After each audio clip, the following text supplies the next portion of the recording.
Good morning and welcome to Bloomberg Quint, India's first digital live streaming business news service. I'm Neeraj Shah and you're watching Indian Open, and season's greetings to everybody who's watching this broadcast from me and everybody in Team Bloomberg Quint. Let's go straight to the headlines at this hour.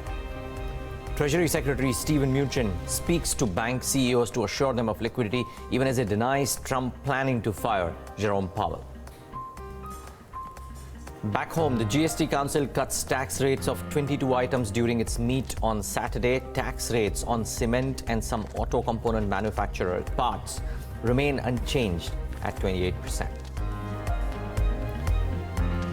The Ministry of Corporate Affairs has alleged that the auditors of debt-laden IndianOpen Group acted in a negligent and fraudulent manner to prepare false financial statements. Sugar stocks could be in focus today after PTI reports that the government may consider an additional soft loan worth 7,400 crore rupees to sugar mills to create further ethanol capacity. Certainly seems like ethanol is top of the mind. We'll talk about that in a bit. First, a look at the global setup and the news surrounding the globe. I think the news is all about what's happening to the United States of America, to be honest. It was the worst week since August 2011, over 10 years, whichever way you put at it. Dow cracked over 400 points, the sharpest fall since August 2011, by the way. Heavy selling in tech stocks drove NASDAQ in a bear market as well. That index was down about 3%. And remember, the US government is on shutdown, partial shutdown since Friday midnight. Now, what could be the impact of all of this? Well, if Jerome Powell were to go, and by the way, Steven Mnuchin is assured that it won't happen, we'll get to that as well. But the shutdown is, if Jerome Powell is to go, that's a separate thing altogether. But the shutdown, I think a lot of people outside the US might be wondering as to what happens in the shutdown and what's the market impact. We really don't quite have a handle of what could happen to the basic services out there. But this is what happened in the last shutdown. It started on October 1st, which is the extreme right-hand side of your screen, and it ended on October 17th. During that time, for that period of 17 days that the US was in shutdown, that Dow did precious little. Yes, it came off a bit, and then it went up again, and which simply shows that the shutdown is an idiosyncratic factor. It doesn't necessarily have a material impact on the markets or in the way market participants would behave, would be the risk to economy, perceivably so, because during this period, the last time around, there wasn't too much of drama. There could be drama though if Donald Trump goes on and fires Jerome Powell. I think that was a chatter across world websites all of Saturday and Sunday. However, Steven Mnuchin has come out and assured the markets that Trump won't oust the Fed Chief Powell. In fact, in a couple of tweets that he put out, he mentioned that Donald Trump had told him that even if he disagrees, he doesn't have the right nor the powers to be able to fire Jerome Powell. So hopefully that would soothe some frayed nerves. It didn't do much to the US markets because they had corrected quite viciously in Friday's session as well, as we showed. But Asia seems to be doing reasonably okay for itself. So Shanghai is up about 0.25%, Hang Seng, whatever markets would be working marginally higher otherwise. The SGX Nifty, which is again a market which is working marginally higher in trade. So now we're taking this news or everything that's happening across the world with a bit of calm. The only question is, and something that a lot of people have been talking about, is that for how long can India stay decoupled from what's happening to the US markets? And here's a chart to show you that. This is the divergence since November 18th or November 15th or thereabouts. And from base, the green line is the Nifty, the yellow line is the S&P 500. And look at the amount of divergence that we've already seen between the Nifty and the S&P, despite the cracks that we've seen the last couple of days. So if the markets were to fall further, I can safely tell you what everybody will blame it on: the divergence that we've seen thus far, and therefore a bit of a reversion to mean. But if that happens, when that happens, we'll get to that. For now, we look like we'll start off slightly stable. So if the markets are not going to do too much in today's session, at least on open, it becomes really important to figure out what will happen to specific pockets of strength or weakness. Thought I'll highlight 3 or 4 names or 3 or 4 pockets which I thought were really interesting. Yet another arrow in the ammo of the sugar companies. There's a possibility, and PTI is reporting this, that there could be further soft loans given to sugar companies for ethanol expansion. I thought these 2 or 3 companies in the state of Uttar Pradesh are doing large ethanol expansion plans, and therefore let's see if these ones have some positive move in today's session. The big news a big chatter on Friday session was, will there be any kind of a tie-up or a merger or otherwise between Bandhan Bank and Growth Finance? I think both the companies have given out their statements that they are unaware of any potential merger. No confirmed denial, mind you, but unaware of any kind of merger. PTI reports that Madras High Court restrains reopening of the Tuticorin plant. They're going to petition the Supreme Court to implement the NGT order. Is Vedanta. Let's wait and watch what happens to this one, if anything at all. GST rate cut beneficiaries, a clutch of rates have been brought down. I thought when I scan across market comments and otherwise, maybe, just maybe, the exhibition companies are the ones that could have a small positive reaction. So let's wait and watch if that happens. And I thought an interesting move, something that probably the management can throw more light on as to what's the financial impact, is from Interglobe Aviation. It's a code share pact that they've done with Turkish Air. A lot of airlines do this, nothing new, but Interglobe, small presence in the world in the world markets, Middle East and a few other shorter routes. Now this gives them presence to longer routes to their customers, and Turkish Airlines passengers can use Interglobe's network in India. So, well, let's see if there is more capacity utilization, if I can use that term, for Interglobe Aviation over the course of the next 1 year with this and maybe some other code share packs that it would sign. Interesting move. Let's wait and watch what happens to Interglobe, if anything at all. However, if this is the trade setup, let's try and figure out what will happen. On First Word, it's the collection of the top editorial stories that we bring to you. And I thought the political drama in the US, which has kept global markets on tenterhooks in this holiday week, we talked to Lewis Alexander of Nomura and Peter Maguire of XM.com as to what the impact of this could be. The GST Council cuts rates on 22 items, but not on cement as expected. Nikunjori Johnson with a full roundup of the same. Elections are likely to make most of the headlines in 2019. Yatin Mota looks at how markets have performed in election years, and there might be a little potential left in FMCG stocks after the run-up in 2018. Agam Vakil tells us why. US Treasury Secretary Stephen Mnuchin has assured financial markets that Jerome Powell's job is safe. This follows a series of reports that said that President Donald Trump is looking to fire the Fed chair, but Trump's advisors have warned him that he does not have the authority to do so. The administration has called for a meeting with the Fed instead. Ross Kransky of Bloomberg News reports. President Trump or his aides are looking to convene a meeting with the Fed chief over the next few weeks, something that certainly isn't unusual. I mean, presidents and Fed officials do meet from time to time. Certainly, President Obama used to meet with Janet Yellen on a regular basis. But given Trump's relentless criticism of the Fed interest rate hikes, and Jay Powell himself, it certainly seems like they're coming into a bit of a clash. I don't know what the purpose of the meeting really would be to achieve, and whether the president thinks he can browbeat Jay Powell in person versus the kind of jawboning he's been doing on Twitter and in interviews recently. And it's certainly unnerved the markets, as you've noted. We've heard from a lot of traders and lawmakers over the weekend that, this would be a really sort of catastrophic event in terms of Fed independence and many other things. So it doesn't look good, and we're probably waiting to hear more about what this meeting might be about. Okay. Let's get in a couple of experts to try and debate the impact of this. More importantly, the shutdown as well, which has been in effect from Friday night, and what impact would it have on the other markets? Because frankly, it's the US markets which could keep the other world markets on tenterhooks in this holiday week. Lewis Alexander, US Chief Economist at Nomura Securities, joins us on the phone line from New York this late on Sunday evening. So thank you so much for that, Lewis. And Peter Maguire, Chief Executive Officer at XM.com, joins in from Sydney. Gentlemen, both of you, good morning to you, or good evening to you. Lewis, let's start off with you first. Not really a comment on whether this is right or wrong or thereabouts, but we're just trying to gauge the impact of both of these, one move and one potential move, and the sentiment that it would have, sentiment impact that it has on the markets. What's your sense?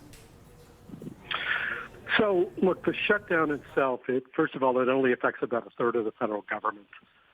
Frankly, shutdowns are usually a temporary disruption. They don't have long-run economic effects. So at one level, the direct effects aren't that big. But I think it just highlights the dysfunctional nature of policymaking in Washington, particularly the way it's going to be next year. And so people who had hoped for some sort of fiscal stimulus that was continue to generate strong U.S. growth, I think this is a sign that isn't going to happen. And just this is a sign in general that policymaking in Washington isn't working very well. And that's not good. I would say that I think most of this is in the market already. I think it became clear Friday afternoon that we were going to be in for a long shutdown, and that's why the markets ended so badly last week.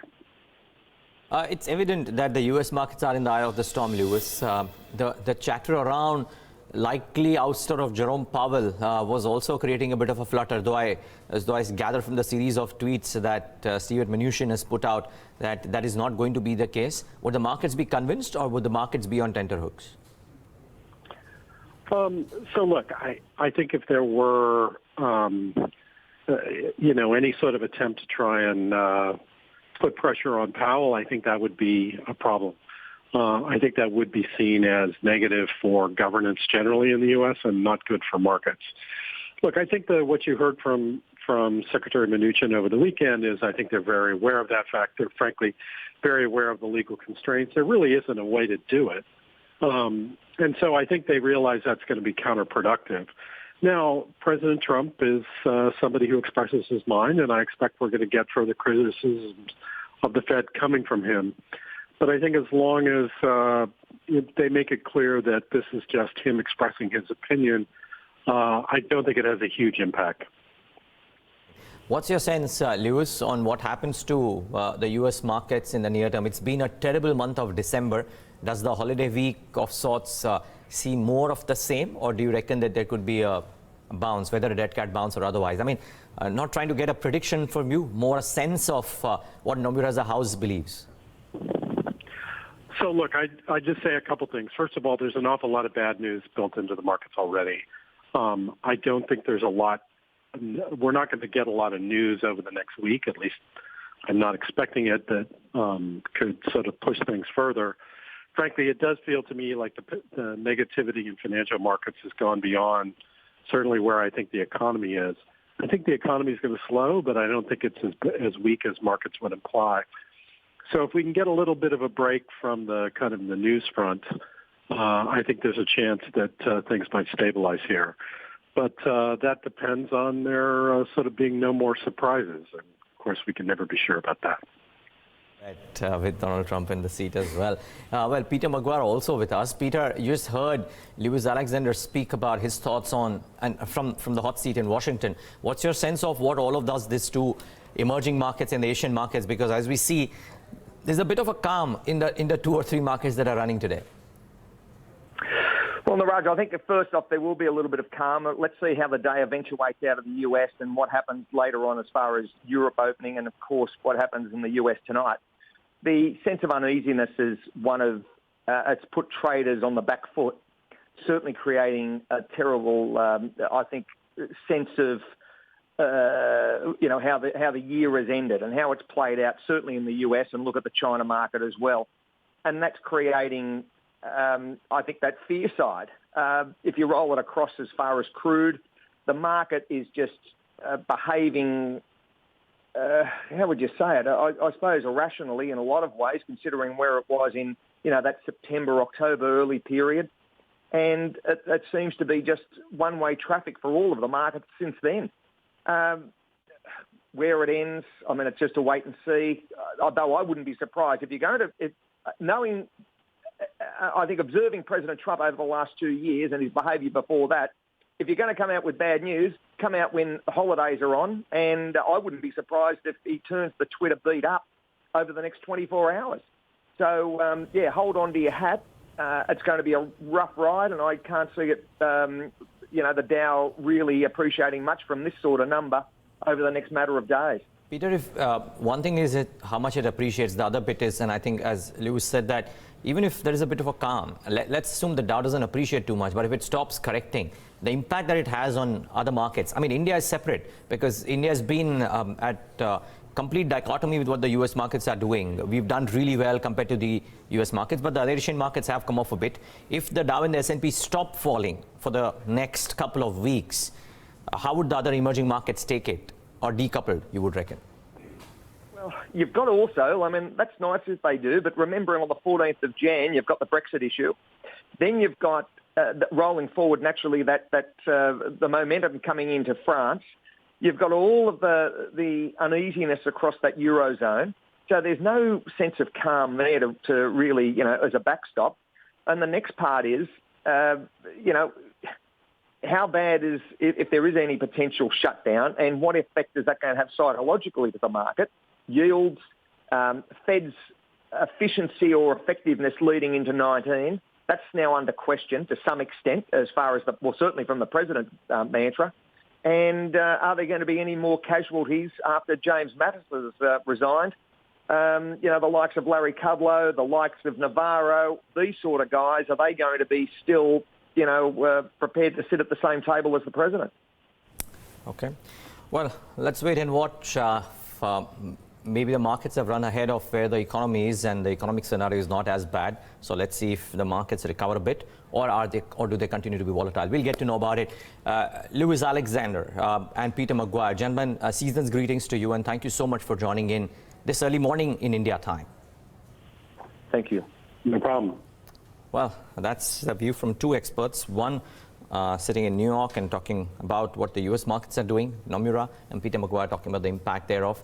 Let's wait and watch. No conclusions, difficult to get them any which ways. For now, it's a wait and watch approach. Data dependent, as they say. Okay, back home, let's focus on two or three things. Firstly, the Goods and Services Tax Council cut rates on 22 items in its meeting on Saturday. The council also decided on a new composition scheme for the services sector and changes to the return filing system. Nikunj Ohri lists out all the major decisions made. The GST Council has approved lowering of rates on certain items which were previously taxed at 28% and has brought them down to sub 28% tax slabs. Some of these items include monitors and TVs with screen size up to 32 inches, retreaded tires and lithium-ion batteries used for power banks. All these items have been brought down from 28% to 18%. Cinema tickets costing rupees 100 will now be taxed at 12%, and cinema tickets over rupees 100 will attract a tax rate of 18% from 28% earlier. Considering the revenue implications, the GST Council did not approve lowering of GST on cement, air conditioners and dishwashers, considering these as dishwashers are still used by a certain category of consumers who can still afford paying a higher rate of tax. Besides this, some of the policy changes that have been approved by the GST Council include a new composition scheme for service providers, and the threshold and the limit for taxpayers who will be able to avail this composition scheme will be decided in consultation with the Law and Fitment Committee. The new return filing system that has already been approved by the GST Council will be implemented on a trial basis from April 1, and the mandatory implementation of the new return filing system will start from July 1, 2019. Besides this, a group of ministers has also been constituted to study the revenue trend of states and analyze the reasons why some of the states are still reporting revenue shortfalls. Yeah, well, the markets are a bit stable today, so you might actually see some reactions. Otherwise, Saturday evening, everybody would have been thinking that there will not be too much of a reaction to some names on which the rates have come off. Exhibition companies, for example, the PVRs and INOX. So let's wait and watch if there's a bit of a reaction thereof or no. Okay, some analytical pieces. 2018 has been a harrowing year for the broader markets in India. The benchmark Nifty 50 has just about managed to stay in the green on the year-to-date basis, but the Nifty small and mid-cap indices are down nearly 30 and more than 15% respectively. Now the next big event in 2019 is the general election, and small and mid-cap investors will be hoping that a trend witnessed over the last 3 general elections play out next year. Yatin Mota's here to take us through the trend. Yatin. Well, needed some music to the ears, and if you look at the mid-cap, small-cap end of the market, it has corrected significantly, and investors usually have been, staying on the edges, given the fact that the mid-cap end of the market is not participating in the broader rally.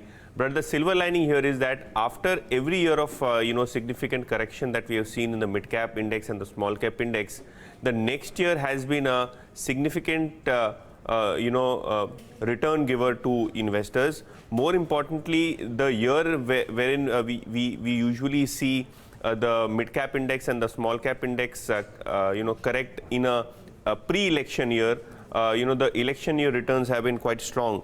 So, for example, in the years of 2009, 2014, we have seen strong double-digit gains coming in for the indices, and this is after a correction which happened before the election year. So, it is a very significant amount of trend that you are looking at. This is something that investors should watch out for. For example, in 2008, before the election year, the small and mid-cap indices corrected anywhere between 60 to 70%. But the next year, which is 2009, wherein the outcome of the elections came in, the return was almost 100%, which basically means you doubled your money. Similar is the case in 2013. We saw correction in mid-cap to the tune of probably 5 to 8%. But the next year gave a return of 55 to 56%. For the mid-cap and the small-cap index. And clearly, in 2018, the current financial year, the current calendar year, whatever you look at it, we are down, probably 30% down on the Nifty small-cap index. And probably the trend suggests that if all is well, probably the mid-cap end of the market will, start working. Similar is the trend that we are spotting for, the IT index. Every 2 years of gain would mean every 2 years of correction. So since 2005, we have seen a trend wherein 2 consecutive years of gains coming in for the IT index and 2 consecutive years of decline. So probably in 2017 and 2018, when we were gaining 12 to 30% respectively for the 2 years, probably the 2019 trend does suggest that probably there could be a correction, whatever it may be. In 2015, the correction was as low as 1% for the IT index.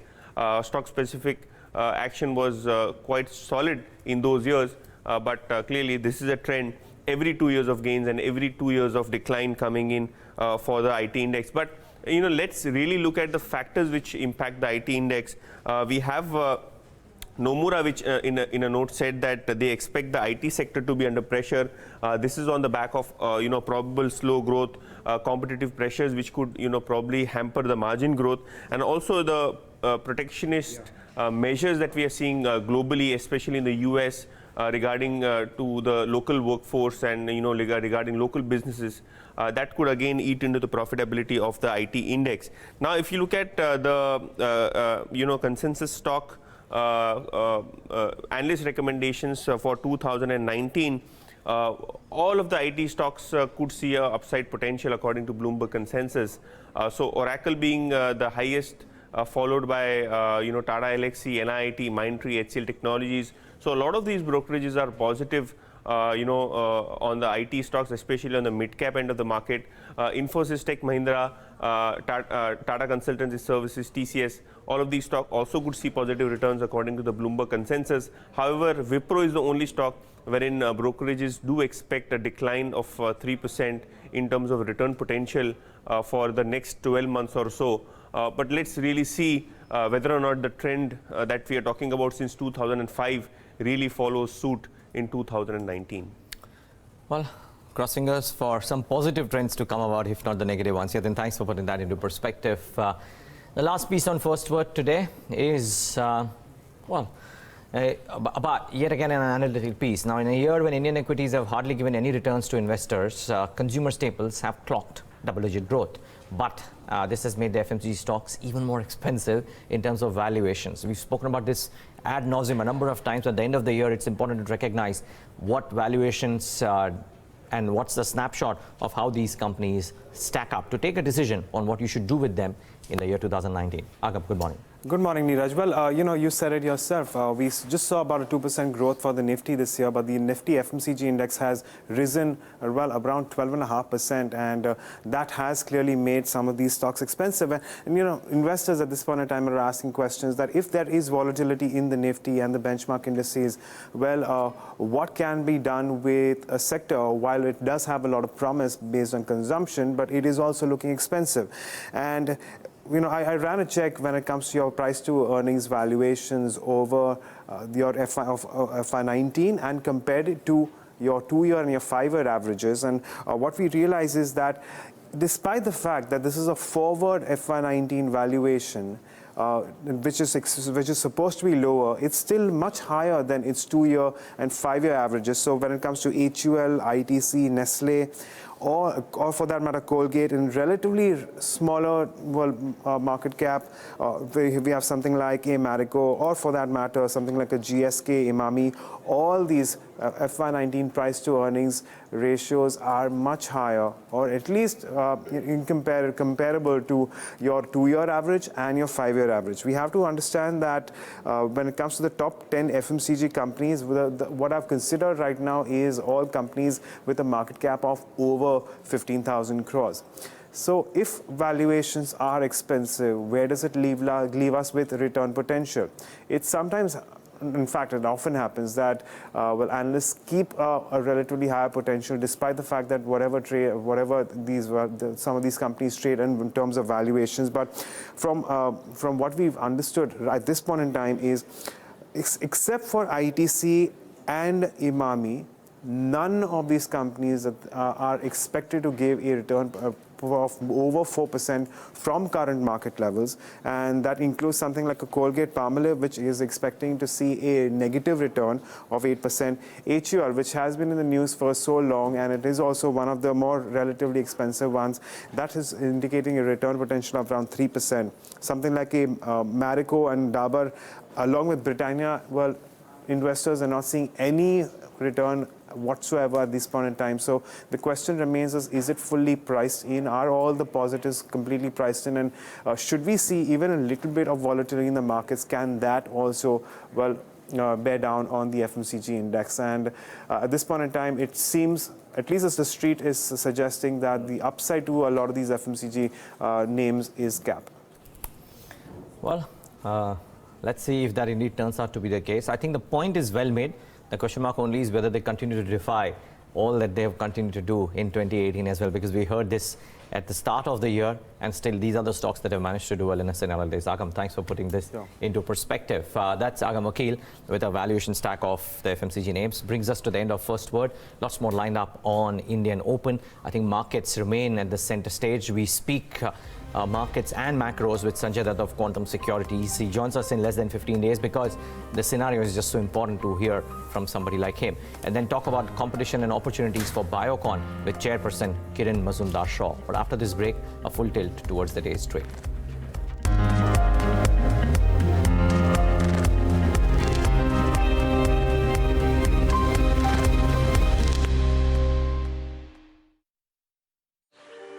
What will be my contribution to the world? I wonder. Will the things I created pass the test of time? Or maybe they'll lay the foundation for something new?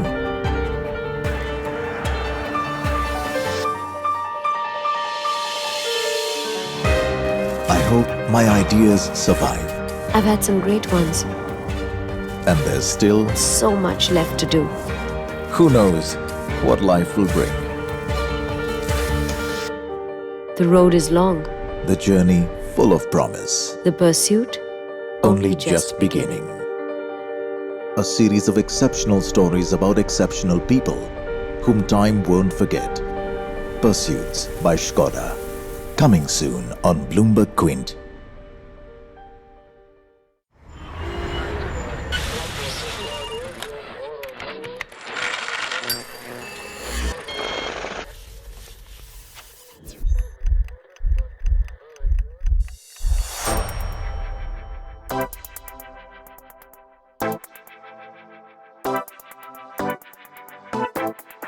This is a show which gets you a complete wrap of all the stocks that are buzzing in trade.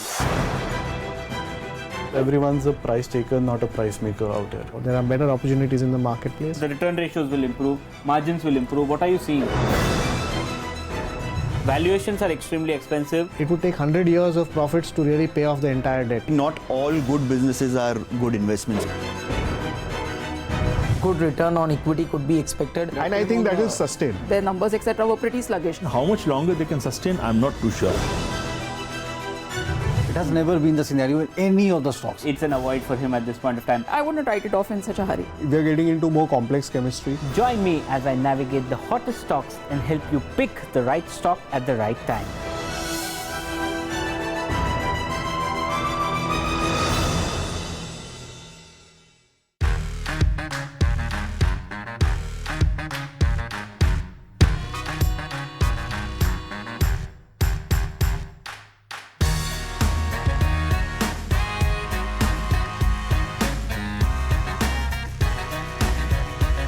Anything and everything about your investments. We're just a touch away.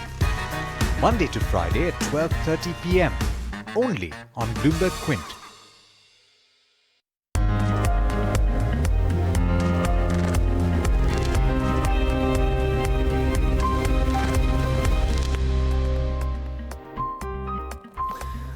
Back with Indian Open right here on Bloomberg Quint. Let's see how the Asian markets are faring at this point. The ones which are open are not doing all that badly, which is actually a good sign. I mean, you can look at the Hang Seng and argue that it's down.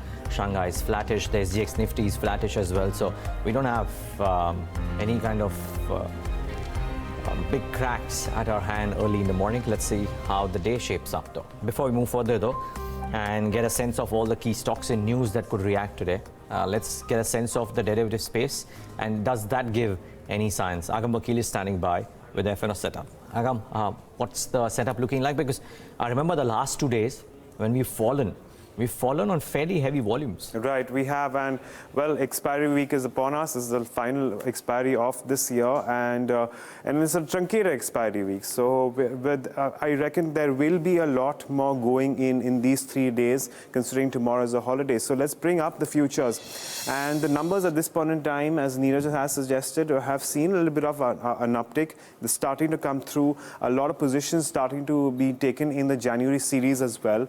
Even as the Nifty, of course, it declines by around 1.8% because it was a very tough day for the markets last Friday. It's the same for the Bank Nifty, where there were shorts building into the system. But the WIX, that also rose around 12%, now at around nearly 16. And should we see it move above the mark of 16, 16.5, well, there could be some more concerns based on option premiums. Speaking of options, if we can take a look at what happened last Friday, and we did see more writing around the 10,800, 900, 11,000 calls, unwinding coming through in the 10,800, 900 puts. But when it comes to your open interest distribution, the only option that stands out is the 11,000 call, based on the relatively higher accumulation of open interest there. But in terms of stocks, or rather the put call ratio, that's come off to around 1.28. The Nifty banking put call ratio at 0.86. And don't forget, Reliance Capital has moved out of the FNO band. So expect, trade to reduce to resume normalcy. Adani Ports seeing a lot of pressure. Seen a lot of shorts coming through, especially in the December series. On the other hand, on the gaining end, we have CG Power, which is advanced in trade, another 4% added in the December futures. But one other stock which is under pressure, Shriram Transport Finance, that's down 5.5%, with substantial increase in open interest towards shorts. So, excuse me, mixed cues coming in, Neeraj, and once again, we're expecting mixed cues to continue today as well as we move into expiry week. Thanks, Agam, for that. Companies like Shriram Transport, for example, had a, well, if I can use that term mildly, a bit of a difficult day. 1,200, about 5% lower, fair degree of short build-up as well in select names. SRF came off quite rapidly. Some of the sugar names came off quite rapidly in the session in Friday's trade. So it wasn't the most pleasant of days. The question mark only is whether that will continue. Samir Kalra, founder at Target Investing, with us on the show. Samir, good having you. Thanks so much for joining in. You know, we had this very interesting chart, Samir, which spoke about how the Nifty has done remarkably well from November 10th, 15th odd vis-a-vis the US markets. Arguably, this move is playing a bit of a catch-up to the fall out there too. But assuming that we start steady today, what's the call? What would you do on some of these news-based names? Would you look at reacting on them, or would you sit on the sidelines for the time being? So I think if you're doing an intraday trade kind of a thing or a week trade, that's good enough, because the volatility is too high in the markets. And you don't want to be caught on the wrong foot with a very large kind of a position. and anticipation can kill it here. Because the only point is from November 10th, as you said, there was a big divergence within our markets and US markets, or if you see a global market trend itself. So I think if it's catching up, it hasn't caught up. So there's a difference. So I think we might just fall another 200, 300 points to catch up to the whole stream. I think over there you can just trade, do a week trade or a 2-3 trade, because GST is the only theme where you think to have a trade right now. And I think in that cinema is the... Okay, yeah, let's talk about that. What did you make of those changes? I mean, tires, cement didn't see anything. Tires saw something, some other things saw something, and the cinema tickets saw something. So I think three things came out of it. In the GST regime, cement and auto anchs have become a cigarette for excise duty kind of system. So over there, they cannot touch it. So I think, let the market discount that any further cuts or any revisions will be there in the cement or Would that be the takeaway? Now you will not believe any kind of commentary around cuts in these commodities. Because see, if you're gaining around 90,000, 95,000 monthly, and out of that 33,000 is coming out of two categories, then I don't think so you're in a place to touch it. But even if you see cinemas, whatever cuts they have taken, they are taking a 900 crores kind of a hit over there. Is that feasible right now? I have no clue, because you're already going down on what the budget estimates are. Now, whether you want to further cut it or it's more of a sentimental move towards, the progression, it can be positive for a day or two for these theatres. But I don't think so that 10% cut or 8% cut, which they have to pass on. You don't have a choice of keeping it on to your margins. Yeah, but that might make me footfall, right? If the argument was that 18 to 28% or whatever rate it was to 28% will be bad, this cut should be good, right? But then comes in the states, right? Now the states will be like our share in the entertainment side of taxes or whatever you want to call, that goes down. Because for Maharashtra, that's a big revenue gainer.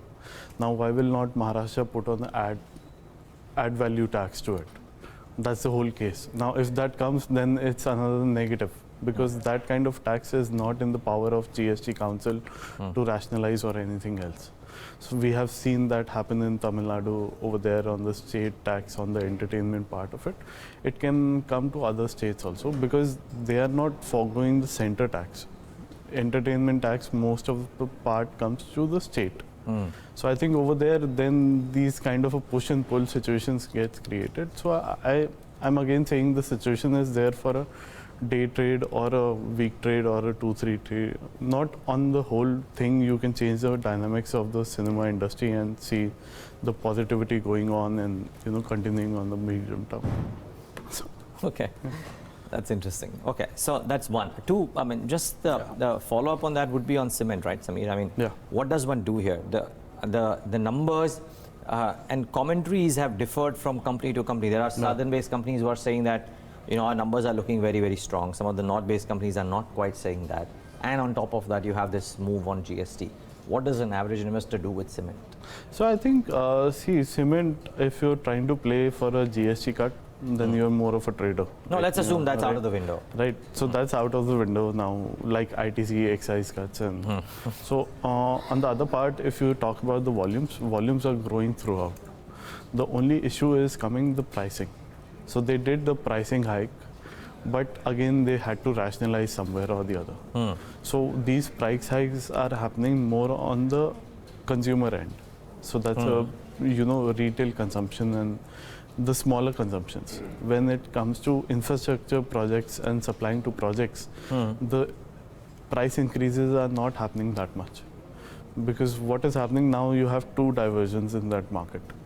One is going for the retail bags and one is going for the infrastructure bags. Now those infrastructure bags, any which way government has put pressure on them in one way or the other, that you cannot increase the cost that much, right? Now, if the Real Estate Composite Act comes in and another, input tax goes out for them.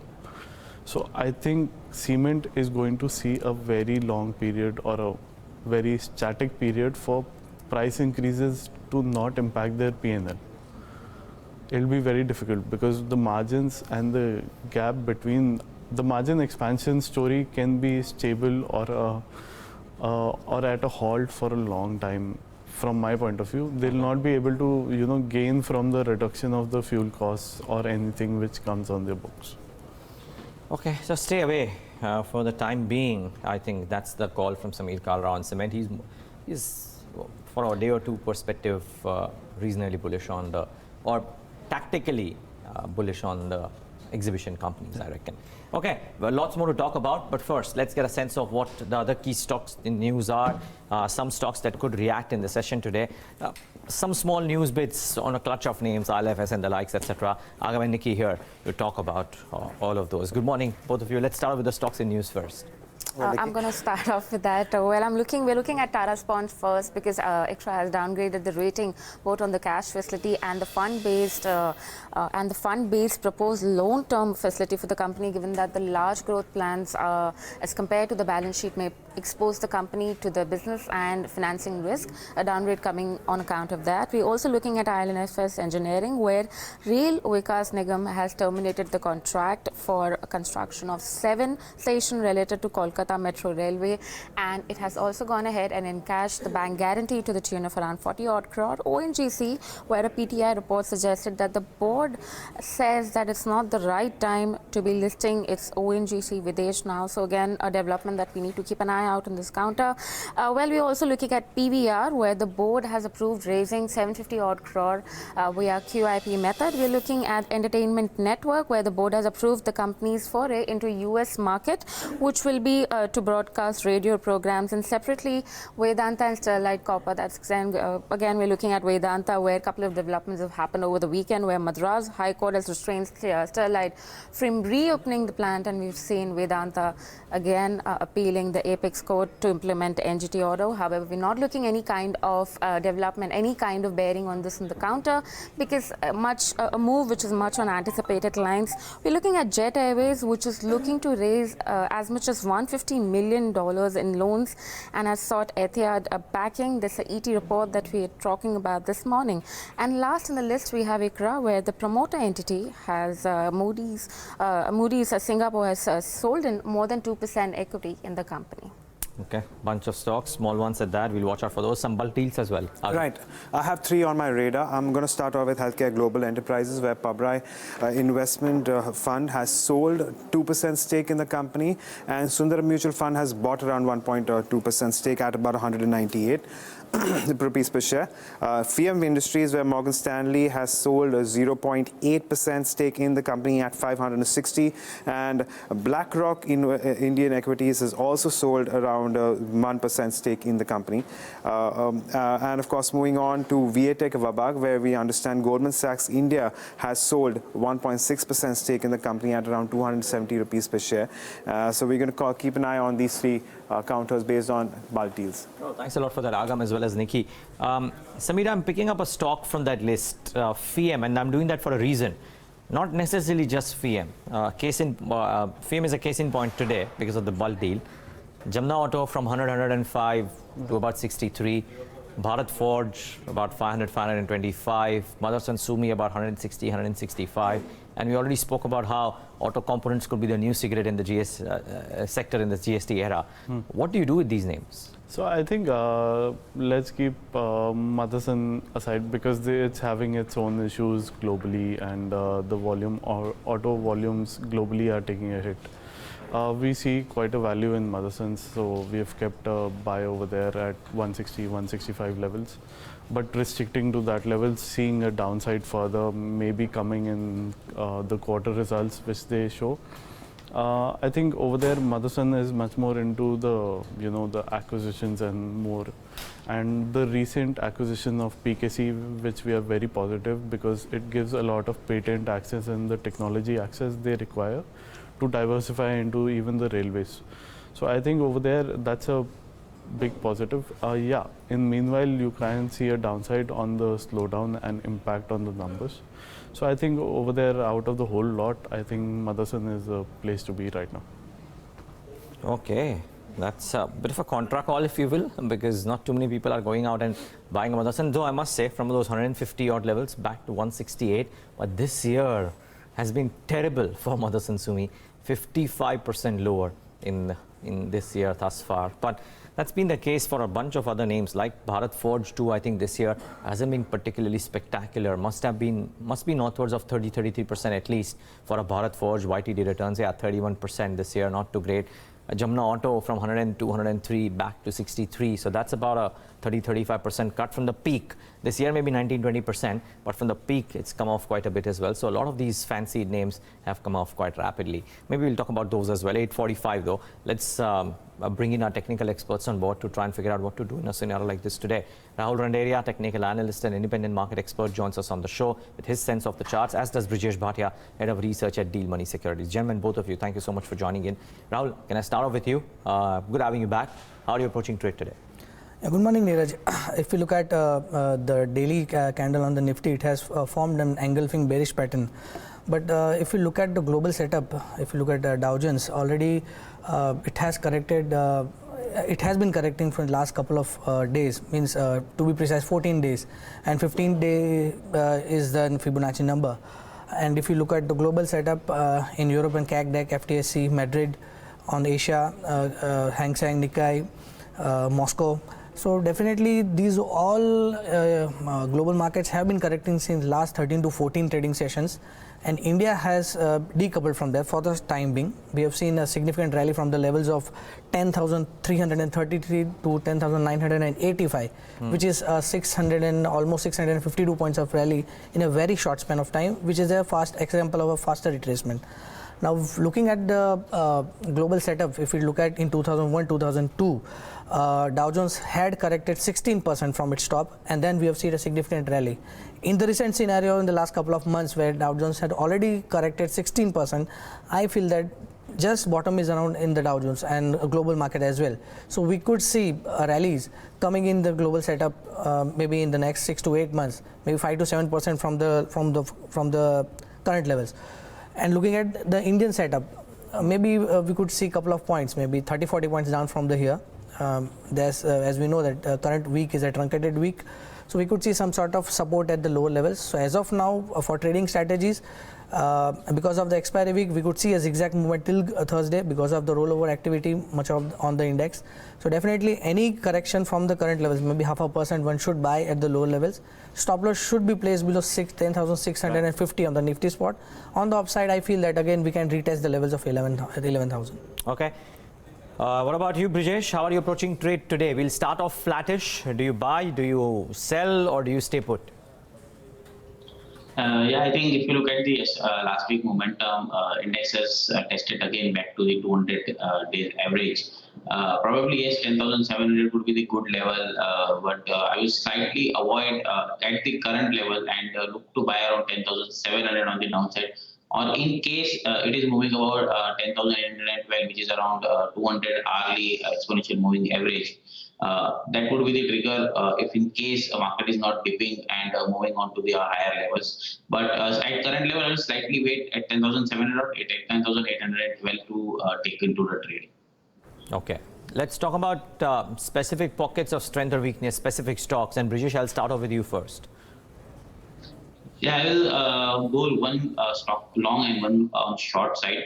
Both will be slightly on a positive positional side. The first stock is future retail. If you look at the momentum, it has given a rising 3 pattern on weekly charts, which was a couple of back week, and last week we have seen a strong follow-up coming in the bullish side. Volumes are also very much stronger, and if you look at the strength, RSI is trending on the northwards again. So I think at a 561 could be a good bet for around 596 to 620 on the upside, and one can place a stop loss of 541 on this trade. Second is Mindtree. We have been on the short side. If you look at the momentum, it has given a death cross of 50 to 200 days average. And if you look at the momentum, it was consolidating at the resistance of gap and moving its southward journey now. So it would be a short on January contract because I'm looking for 3 to 4 weeks trade and expecting the target of around 770 on the trade, and one can keep a place a stop loss of around 870 on January contract. Okay, interesting. Rahul, your trading ideas for the day? Yeah, Neeraj, I have two trading calls. These are not intraday calls. Basically, it is a positional call. First is a buy call in Tata Global. We have seen a flag pattern breakout. It was an attempt on Friday with the highest volume of last 6 weeks, and definitely the momentum is building up in the stock, though it has not managed to close above its resistance line. But looking at the pattern, I feel that we could see a slow and staggered rally from the current levels. Swing traders can buy and accumulate Tata Global in the range of 215 to 212 on the downside. On the upside, I feel the target of 228 with a stop loss below 208 on the downside. Second is CG Power, where stock has given a engulfing bullish pattern with strong volumes. Momentum is building up, and we have seen open interest also building on the derivative side. So definitely one can buy on dips to 42 with a target of 47 with a stop loss below 40 for the short term. Okay, so those are some trading recommendations from our experts. Samir, a stock that's coming up on our viewers list a lot is manganese ore India, MOIL. Any thoughts on MOIL or any of the other metal names if you don't track MOIL?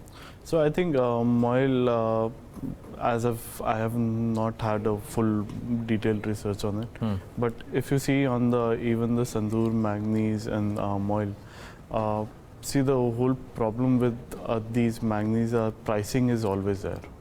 But the volume comes out in a quarter-on-quarter basis and then flattens out. So when you see that kind of a situation, it's the best time to get out of these names, because what happens, the volume cannot ramp up unexpectedly and continuously. Sure. And the valuations too on the quarter-on-quarter basis. So over there, I think the valuations somewhere are stretched over there, and the pricing is out of their control. So that risk investors and especially retail investors are not able to gauge on. So I think over there it's better to take a small positional play, get out of them, and be there out of it. Metals, if you want to see from our perspective, I think Hindustan Zinc is one of the best places to be in because of a debt-free cash flow. Even if you see the zinc use, that's going higher by volume growth as well, because now it's going into the poles, the electric poles which are being set up on the new this electrification zone, what you call. Now these are zinc galvanized poles rather than the steel. So I think over there that consumption is going up. So I see zinc, silver being the best play, and through that Hindustan Zinc being the best play. Okay, interesting. The other stock today in focus could well be Infosys. Now, we spoke about this in Friday on Countdown. There's an antique note which spoke about how a couple of names, including Infosys in the large cap arena, could be candidates for a buyback. Today, the Times of India is reporting that there is a likelihood of yet another buyback happening. How would a market view this? Because the stocks have been under pressure, Infosys more so than the rest in the last few days. This chatter around the buyback and maybe an eventual buyback happening lift the spirits for Infosys, or does it only give it a floor? So I think it provides more of a floor for a short time, because if you see Infosys clearly by the new management has been told that next 3 years is an investment phase. So I highly doubt that they'll do a big buyback in the term of investment phase. Then you're using that 25,000 cash which you are there, and within the investment phase, if you don't find a better play or a better acquisition or a move, rather than giving an investor a buyback. So I think that goes a little contradictory to what how should somebody who is wanting to invest in the large cap IT stock look at this move?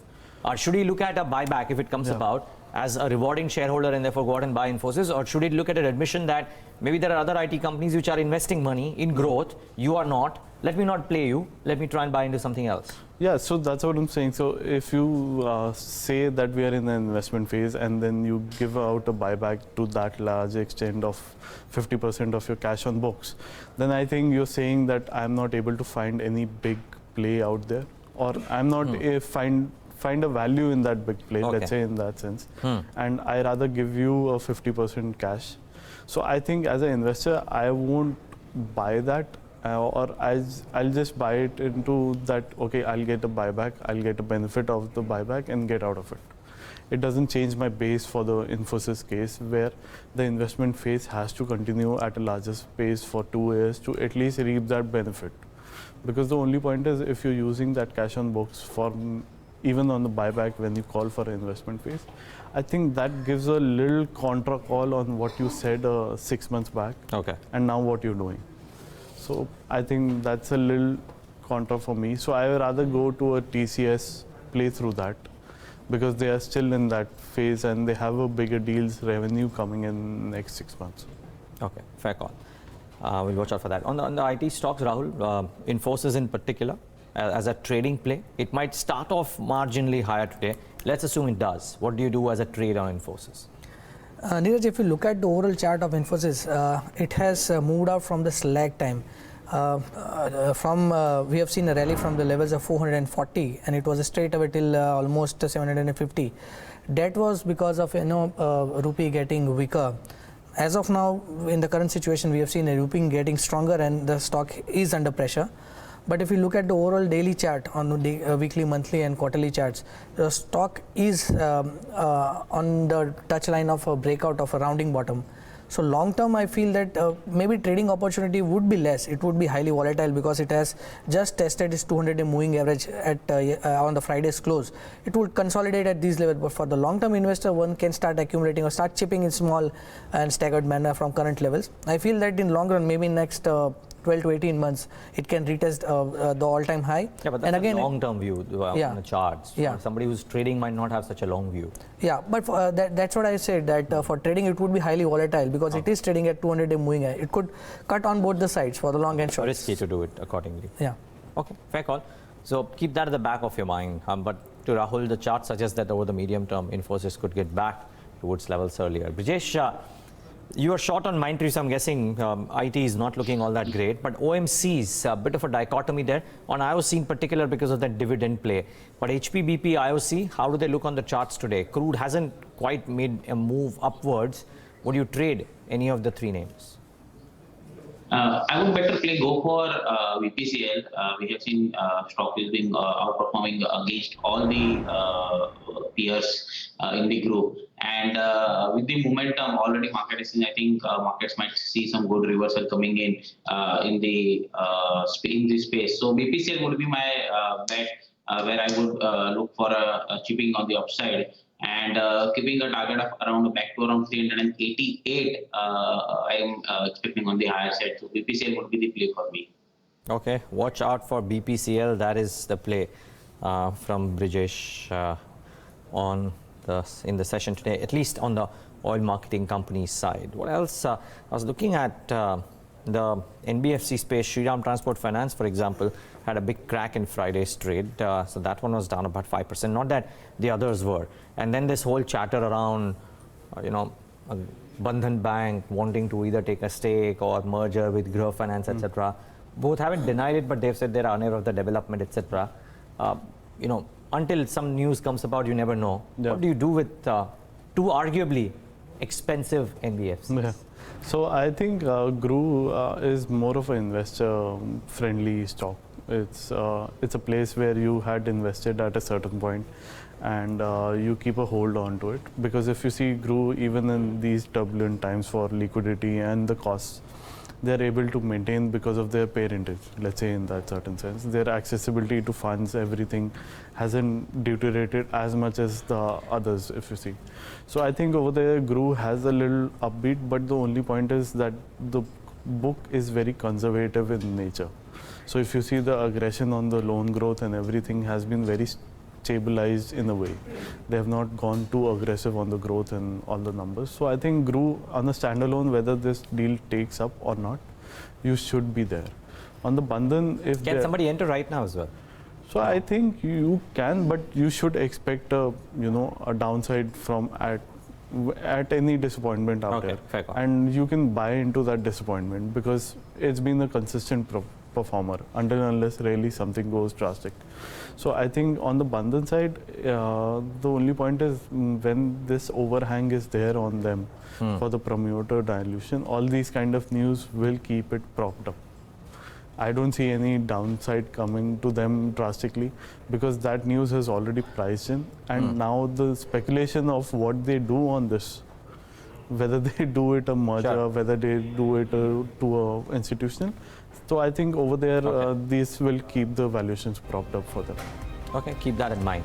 Anyways, 10 seconds to go for the markets to pre-open rates to come in. Asia's quiet as she goes, plays the SGX Nifty indicating a flattish start to. We won't correct too much. There were the fears on Friday. That won't quite happen if the SGX Nifty is to be believed. Pre-open rate stable. Sensex all over the place. I think this will correct. I don't think we'll have a 0.5% move on the Nifty either. But let's wait and watch. We've had two tough days, Thursday and Friday, in that sense. On fairly high volumes, I might add. Let's just wait and watch if we bounce back, or do we just start off flat? Starting off flat might also not be a bad thing. What's moving and what's not? Let's start off with the index. Infosys should come up on the screen. First up, Antique spoke about this possibility in Friday's session itself. Times of India reports. Let's see if Hero MotoCorp reacts, rather Infosys reacts at all or not, just about 1%. And I think HUL has an unnatural 3% uptick. Doubt it could last. Bhatia Airtel has been volatile, mildly volatile, 2.5% each of the days. But these are early days as yet. I would also believe that today might be a thin volume day, but let's wait and watch. Friday wasn't. Even on the cash side, Reliance looks like starting off week 2. Not too much happening on the index really. We'll revisit these rates in a bit. Let's go to the stocks in news. Let's also firstly figure out what the money markets are doing. So the currency and the bond yield should come up on your screen, and let's see what's happening there.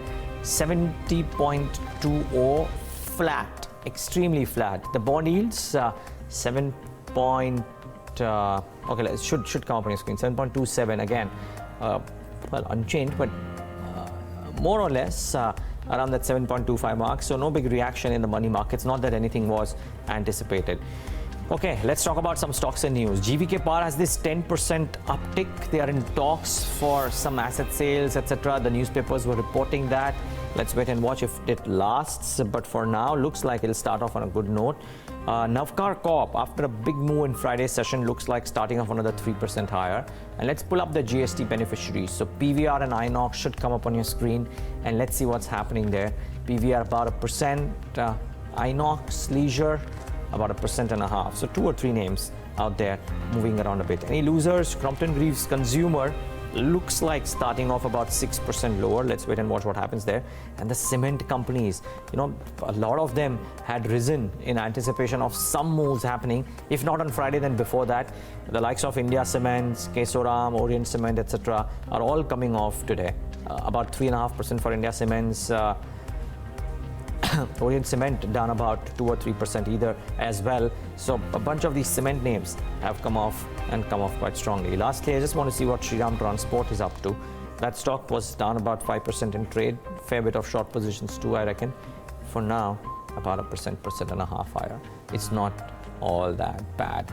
Another sector which is in focus today would be sugar. The government may be looking at extending yet another soft loan to the sugar industry as it looks to push up ethanol production. Yatin Mota is here to tell us exactly who benefits from this rollout and how soon can this happen. Yatin, I believe PTI reported this. Absolutely, Neeraj. And if you look at sugar stocks, they will be surely in focus as the government is looking at a 7,400 crore kind of a soft loan arrangement for sugar mills. Now, this basically comes on the back of the extension that the government is looking at for the existing scheme.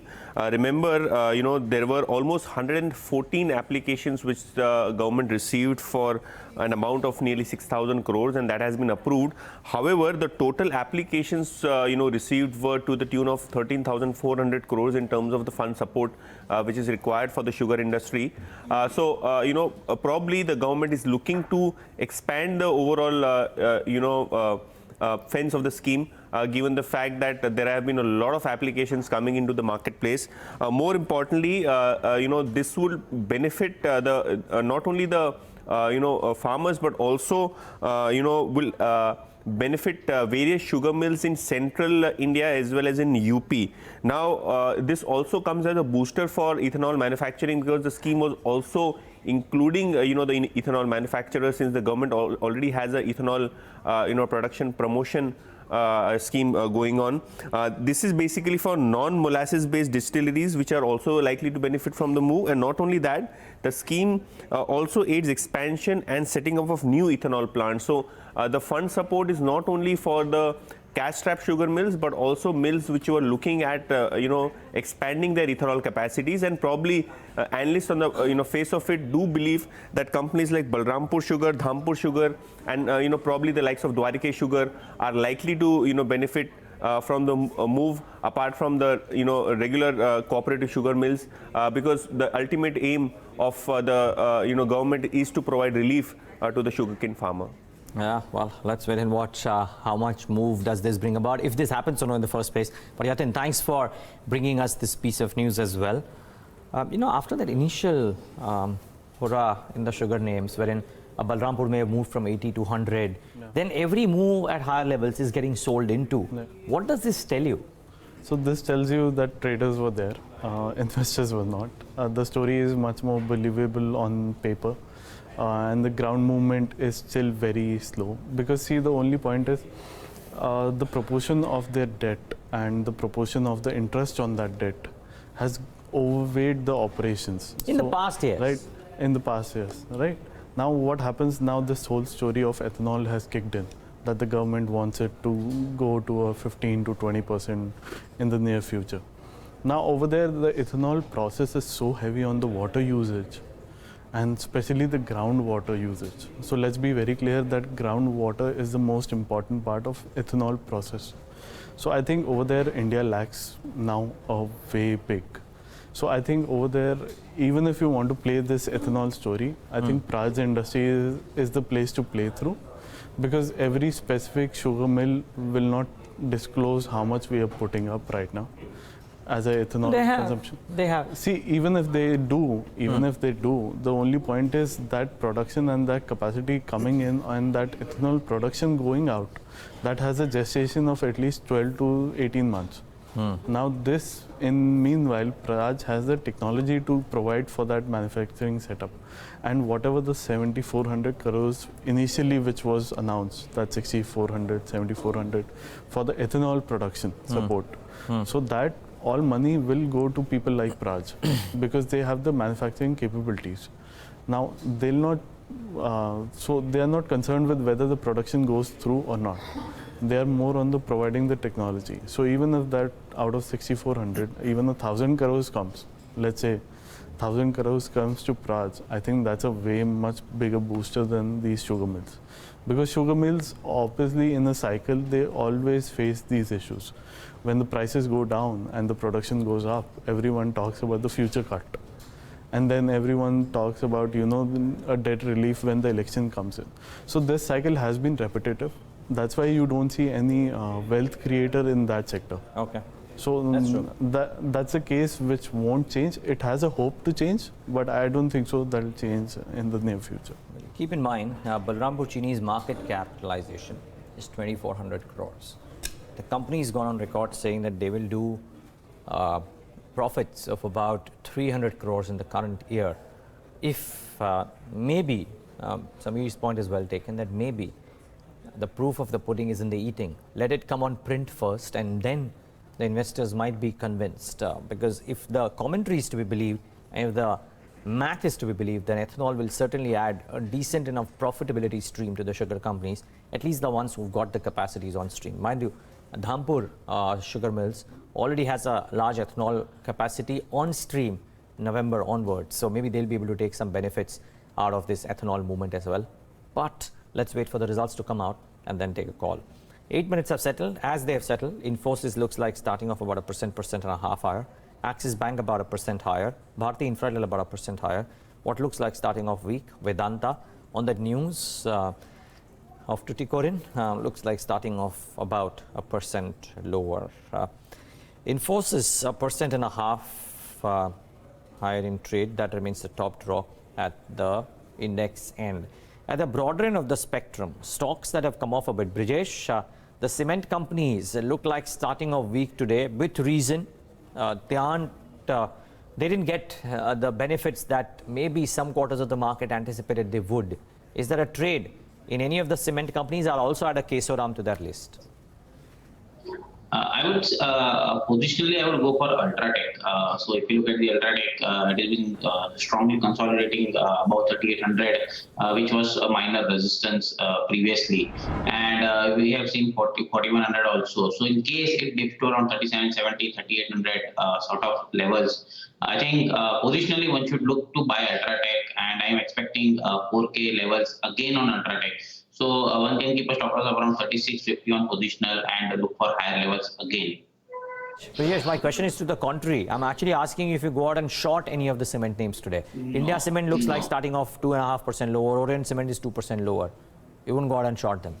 No, because the risk reward wise is already we have seen Friday's selling pressure coming in, and with the gap down, risk reward would be the best at current levels. Okay, so while there is bad news, Brijesh is not going out and shorting them. We'll talk about some of the other news as well, the likes of Inox Leisure, etc., because it will be present in our You Need to Know segment. It's 5 minutes to market open. Let's tell you all that you need to know to stay ahead. In trade today. First up, the GST Council has cut rates on 22 goods and services. 7 goods were dropped from the highest 28% tax bracket. The council decided to leave rates unchanged on cement and certain auto parts for now, partly due to the unwillingness to let go of the large tax revenues from these goods. Good news for Infosys shareholders. The IT major is likely to buy back shares again. This time, the quantum of the buyback may be as large as $1.6 billion. The board may consider a proposal when it meets on January 11th, as the newspaper reports suggest. Government plans to draw in sugar mills with sweet loans to set up ethanol capacities. As per reports from PTI, loans worth 7,400 crores may be given out under a recently launched scheme, indirectly benefiting sugarcane farmers, especially in central India. PVR to raise 750 crore rupees via qualified institutional placement route. More than that, the stock may react due to reduced GST rates on cinema tickets. Pabra Investment Fund sold little over 2% stake in Healthcare Global at 198.05 rupees per share. That's not all. There was another key bulk deal. Goldman Sachs India Fund sold 1.59% stake in Viatech Vabag at 270 rupees per share. Well, a few stocks. I think the exhibition stocks stand out. Rahul, Randeria, very quickly. Inox Leisure or PVR? Short views. Yeah, if you look at both these media stocks, the stock has shown the strength from the lower levels, and it has been consistently moving up. If you look at the PVR, to be precise, it has rallied from the levels of 1100, and on Friday we have seen some sort of profit booking seen at 1600. But looking at the current development, I feel that the trend may continue higher. But the recent rally which we have seen, we could see some sort of consolidation at these levels. So definitely at current levels, one can accumulate, and even for short term, one can see a rally from the current levels. Maybe on the higher side for the short to medium term, maybe for 5 to 7 trading sessions, we could see stock testing the levels of 1650. So for traders and short term traders or swing traders can buy at current levels with a stop loss below 1520 on the upside. 1650 would be the target for the short to medium term. Okay. So do watch out for the exhibition names as well. Samir, just one quick thought. Any stock that you are investing money in currently? So we've been investing continuously in Petronet LNG. Petronet LNG? Yeah. Why so? So there are 2 triggers. One is their capacity expansion at Dahej is coming up. So that's around 20-25% of a capacity increase at the full running terminal over there. And the second is the Kochi pipeline, which is the main trouble for the whole company numbers, or suppresses the earnings in that sense. The pipeline is being put by GAIL, and that's supposedly to be finished by May 2019. So I think at the lower levels, and if you see all through this turmoil of the market, Petronet LNG has been one of the stable ones. And if you see the numbers, the gas prices do not affect the margins because they are more into the trading of the cash. So they take their 8-9% of the margins and get out. The other income has been static at 100-150 crores quarterly. So that gives a good support to the numbers, and the valuations are any which way cheaper, taking into account that 4,000, 5,000 is sitting on cash on books. So I think Petronet is the place to be safer in these next 6 to 9 months. Interesting thought, Samir Kalra. Thanks so much for that. Let's less than a minute to go. Let's try and nail it down to that one top trading idea from our guests. Brijesh, I'll come to you first. Your top trading call for the day today. One should go long on future retail at around 561, 562 and look for target of 596 to 618 with a stop loss of 540. Okay, future retail from Brijesh's end. Rahul, your top call for the day today? Yeah, I have a sell call in Havels. The stock has formed an engulfing bearish pattern with a long shadow on the upside with a strong volumes. Any pullback from current levels could be used to short at the higher levels at the levels of 697 with a stop loss above 710. On the downside, I feel that stock can test the levels of 673. Okay, gentlemen, stay on. We'll just take in opening thoughts from you post-market open. But 6 seconds left for the markets to kickstart trade. We'll start off marginally in the green, which is actually, as I said, not a bad thing. Here's how we're starting off. About 0.25%. The bank's not doing as much. Sensex in the Nifty, quiet, but about 0.25%. But it's okay. They're expecting a quiet start and we're getting that. What about the mid caps and the small caps? Should come up on your screen. And let's see what's happening there. About 0.25% for the mid cap index and about 1/3%, or rather 0.13% for the small cap space. So very, very quiet start in the session today. Let's talk about specific pockets of strength and weakness, bring up the heat map and see what's happening. Even Stevens, from the looks of it, Indiabulls Housing Finance, Yes Bank, Infosys, not a really big bang reaction, a bit muted, I must say. But Indiabulls Housing Finance and Yes Bank doing okay. These two have been a bit of a pair. A lot of days they start off really well. It doesn't last too long, so just keep that at the back of your mind. TCS starting off marginally higher.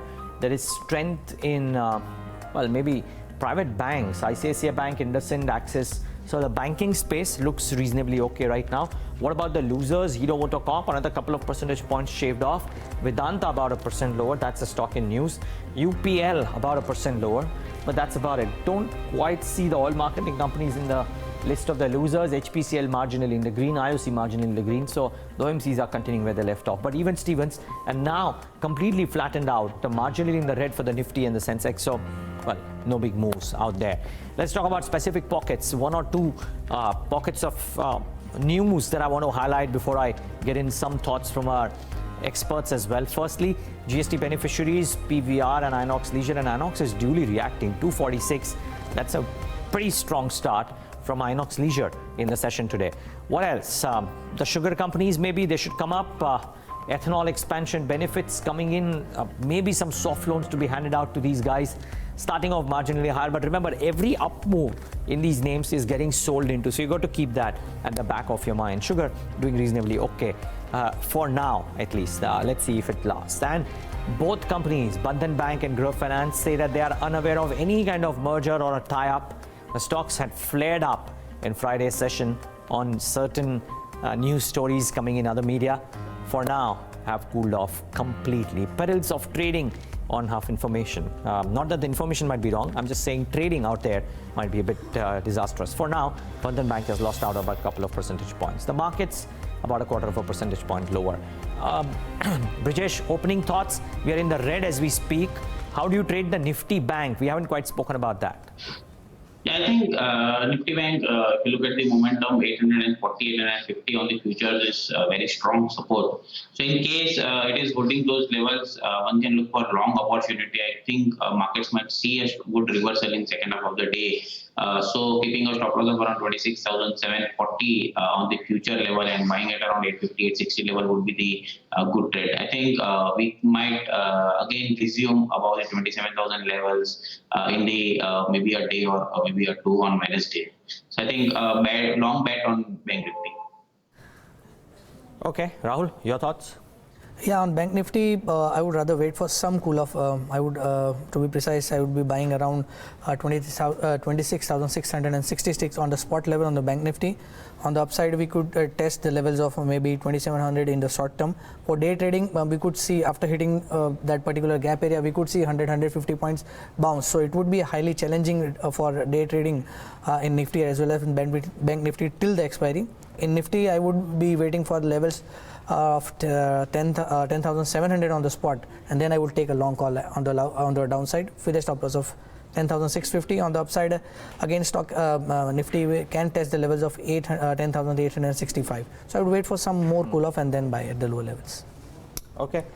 Gentlemen, all of you, we'll leave it at that. Thank you so much for taking the time out and being with us. Sameer, Kalra, Rahul, Randeria, Brijesh, thank you so much for joining in today and giving us your thoughts. Really appreciate your time, gentlemen.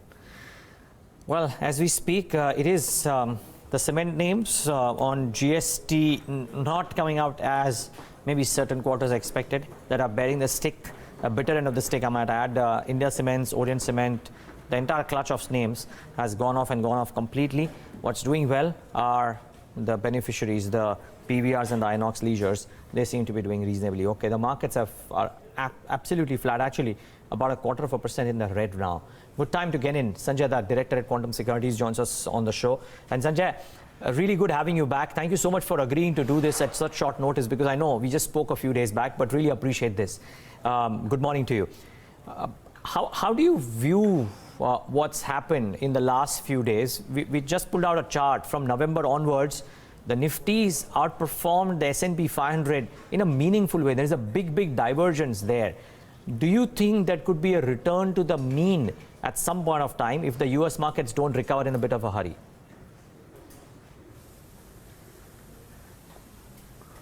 No, I think the market movement hasn't been that surprising, because people are very tentative at this point of time. Global markets are very uncertain. Yes, a reversion to the mean may occur, but I'm not too surprised about the market movement at this point of time.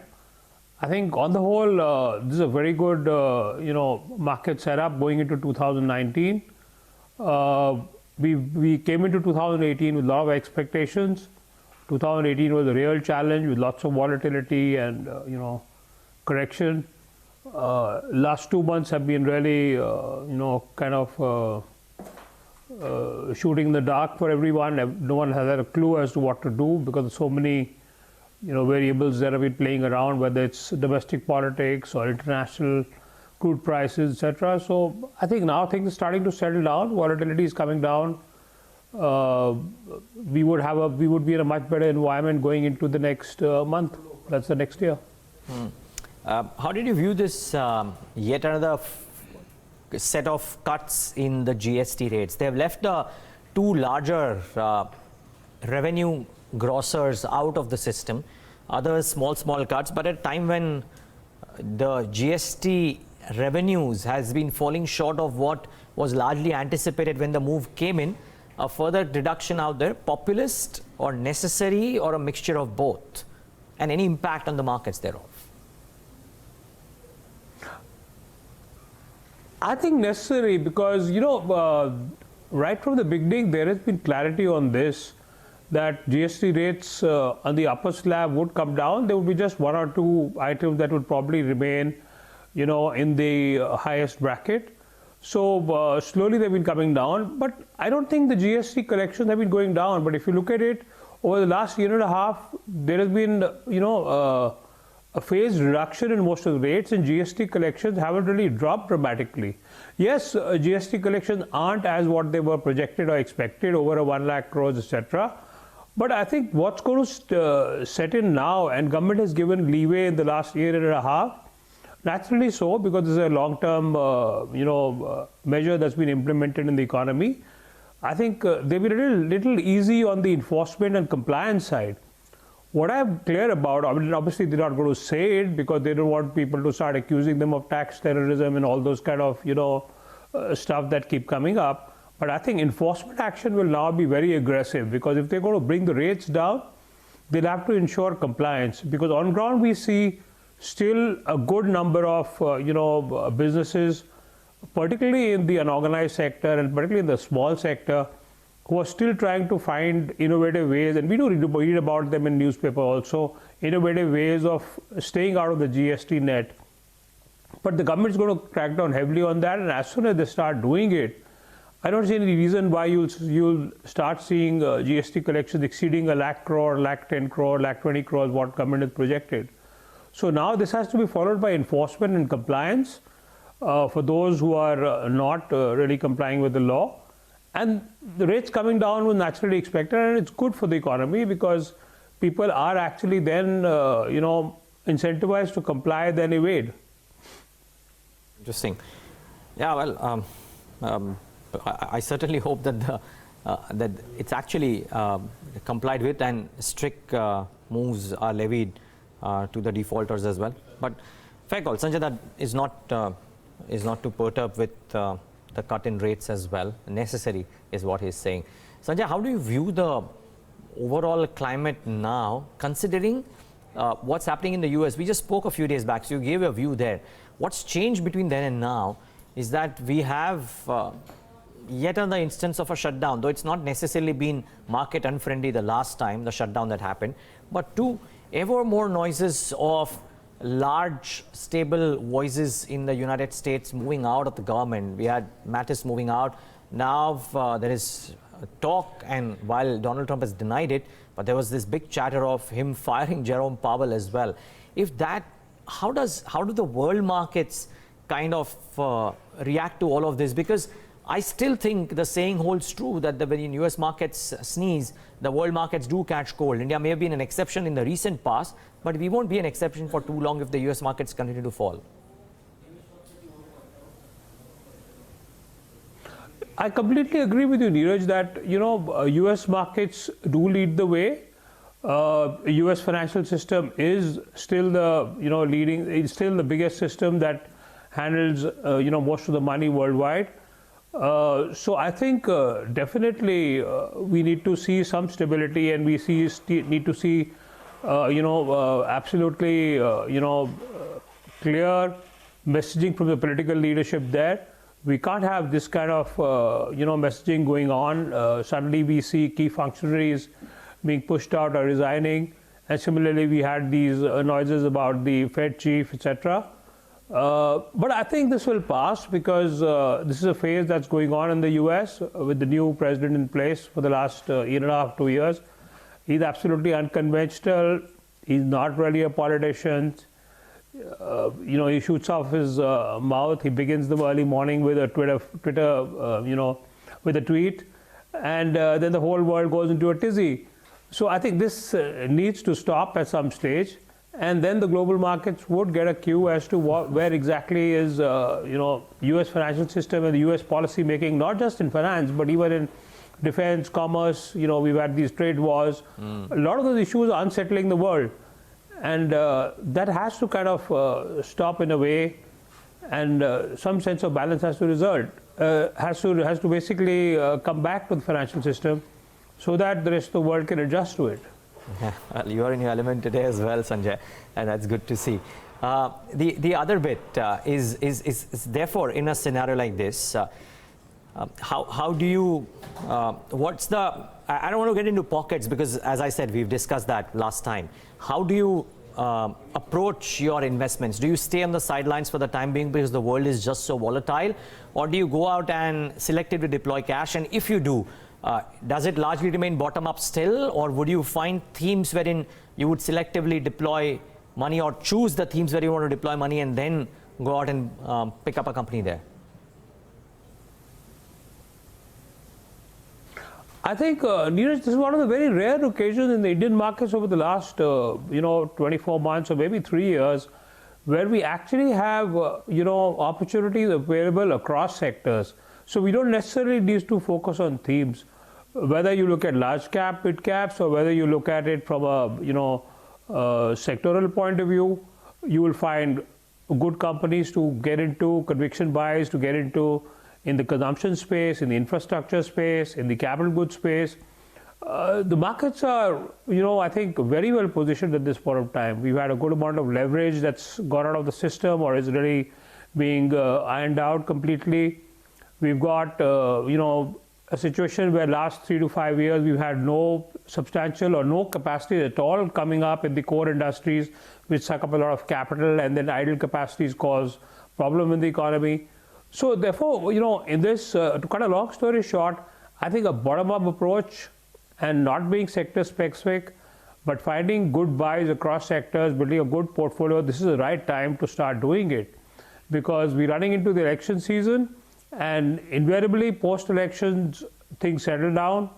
And this time more so, because we are seeing, the biggest problem that India faced in the last 5 to 7 years of, highly leveraged balance sheets and a overall slowdown.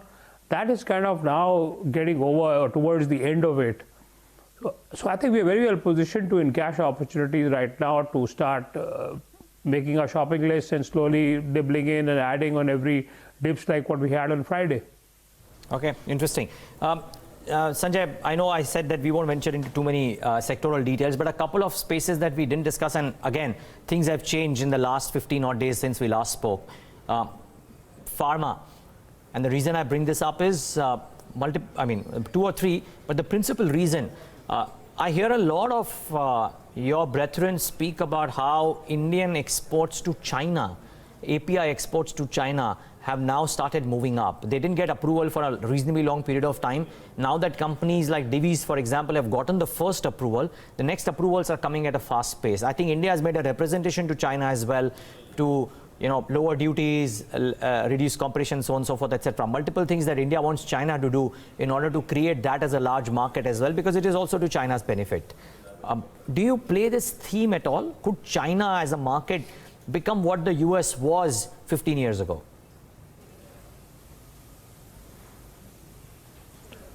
It's too early to say whether China would become a market like the US, because China has got its own set of problems, or own set of challenges in doing business there, foreign companies.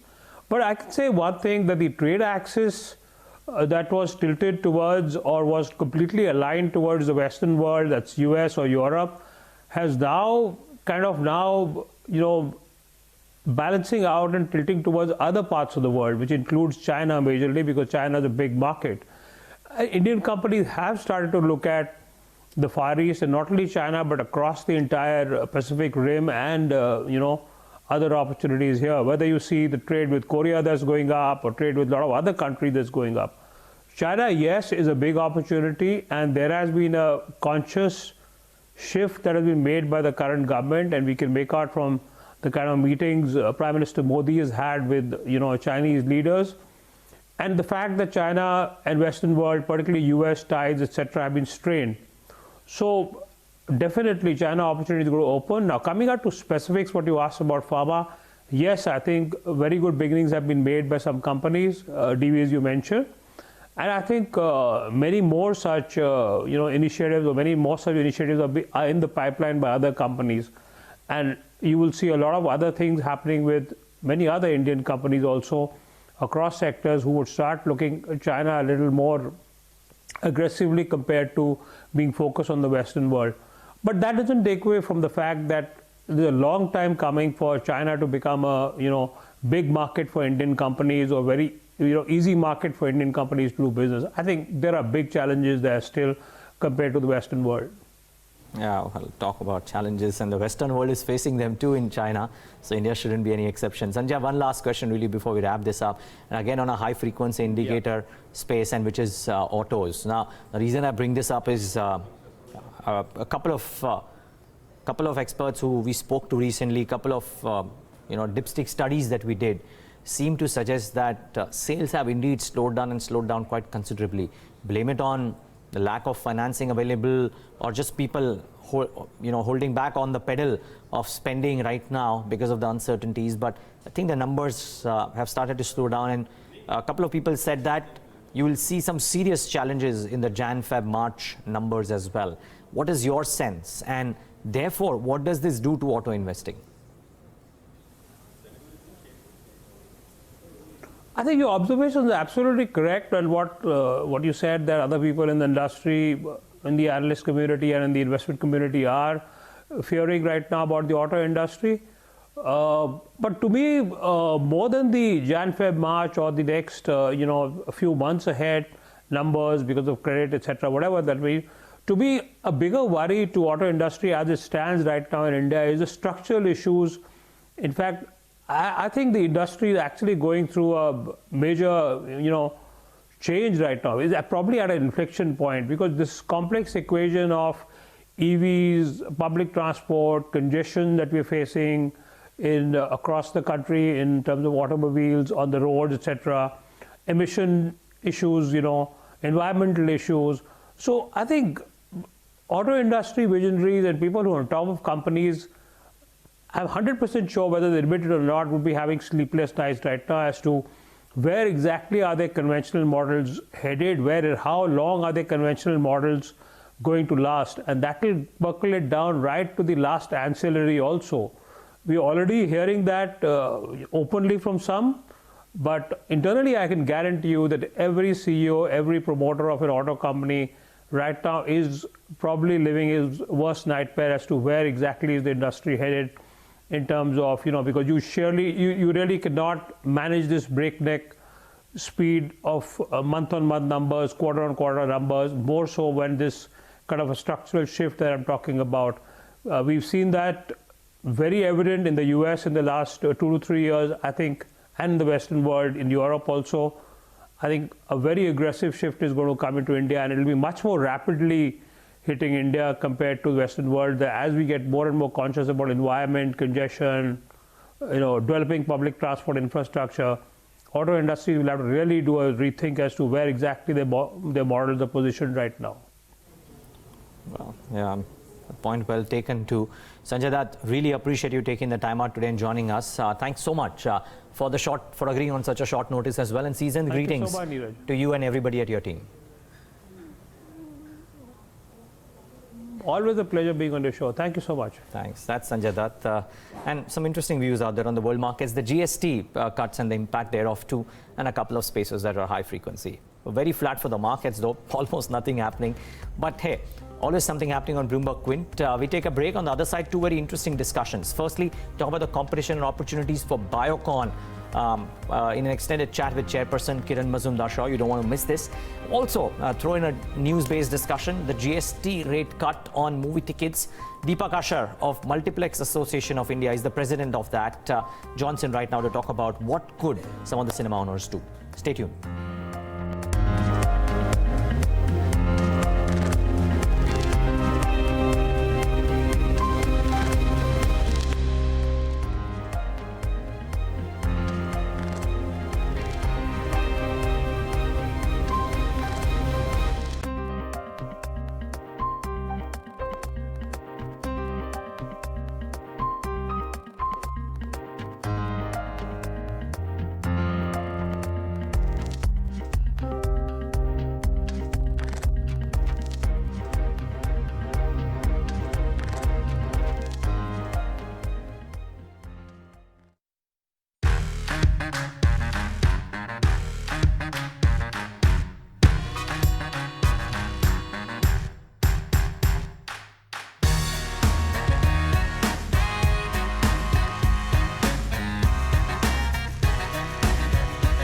Anything and everything about your investments.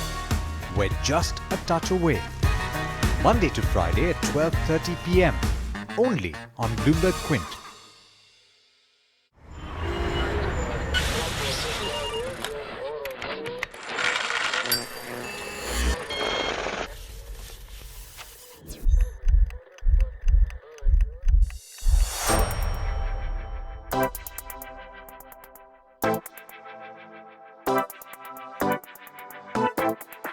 This is a show which gets you a complete wrap of all the stocks that are buzzing in trade.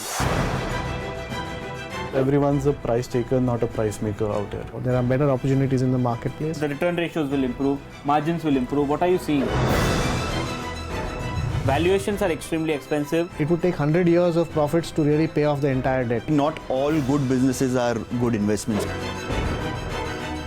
Good return on equity could be expected. And I think that is sustained. Their numbers, etc., were pretty sluggish. How much longer they can sustain, I'm not too sure.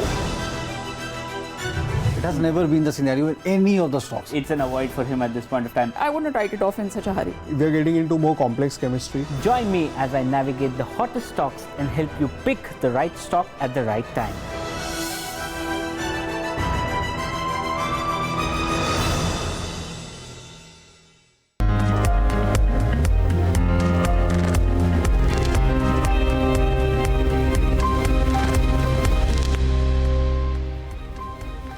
Well, the stock in focus is Biocon, and remember, the stock is by far one of the best performing stocks in 2018. And not only that, Biocon has been able to deliver positive returns for investors in the last 3 years.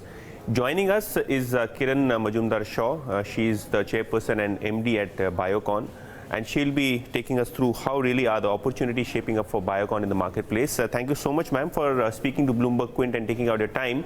Let me begin by asking you that you have been, helping investors to stay on, and they have been rewarded with good returns given the strong performance of the company.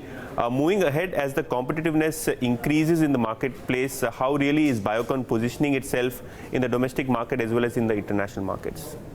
Well, as you know, Biocon is a highly differentiated stock in the Indian market, and actually investors looking at the Indian opportunity will not find anything quite like the Biocon stock, because basically we are the only serious players in biosimilars on a global scale.